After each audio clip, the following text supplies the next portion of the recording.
I'm worried that the Last Hero of Nostalgaia will be swept under the rug, because while it might seem derivative, I think it'd be to a point of comfort for Dark Souls 1 fans. It also happens to be a broken, occasionally spiteful mess, but what Souls game isn't? You've probably heard of the Souls series by now, but if you still don't know what that whole thing's all about, it's kind of like playing Symphony of the Night in 3D with the difficulty turned up to 11. So you're traversing through a big world map that kind of folds in on itself and is full of mysteries. Here, you play as a rudimentary set of pixels, making up a little stick figure person who is literally typed into the ever-degrading world. Nostalgaya and its inhabitants are ill, collapsing back into a retro aesthetic and losing all fidelity. You are birthed the hero from this uncertainty into a world that despises you, once you and all other heroes dead. The enemies you encounter vary widely, and will often have charmingly flat models as if made out of paper. Combat is tough, but there's a real even difficulty curve that you don't often get in these games that are sometimes too quick to make you feel miserable. This does a great job onboarding players and seems to have a steady hand on the dial for when things need to ramp up and challenge. Though Nostalgaya is not going to be the Souls game that changes your mind if difficulty has been a deciding factor. It may feel easier, and it is a bit,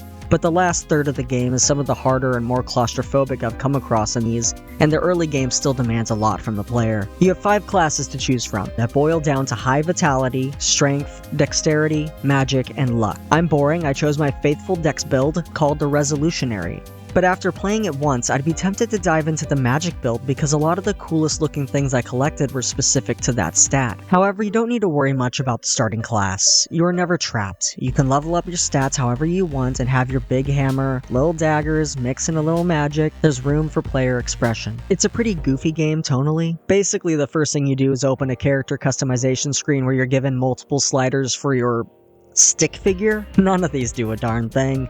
And there's this almost patronizing elevator music that plays as you fiddle around. Then there's the narrator. If you go by the marketing, you might think you're in for a Bastion-styled romp, but with a sardonic narrator plaguing your every step. And this might be your experience if you're really good at the game. Without many deaths, the narrator actually feels pretty active in the experience.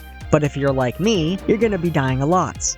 And that means a whole bunch of doing things over and over where there are no new pieces of dialogue from the narrator, which may give the impression of emptiness. This is in no way helped by a severe lack of music and the whole thing feeling very rough around the edges. The build that I played was not ready. It's like 85% there. Most of the time I wouldn't have any run-breaking issues, and some of them were kind of charming, like being able to stand directly on top of an AI without them noticing. But there are quite a few times when an attack wouldn't register correctly, I would just fall through elevators, entire areas would stop taking or giving damage, I'd have a different item selected and it would still use a heal, or sometimes the key bindings would just break.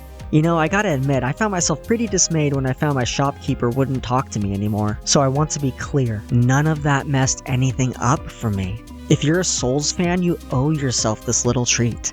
It does so much right. The little secrets, boss battles that feel like a rock in your shoe before you master them, fun armor sets and weapons that sometimes act as references to other games, and the shortcuts. It feels so good to be trekking up through this world and to find yourself somehow close to the beginning again.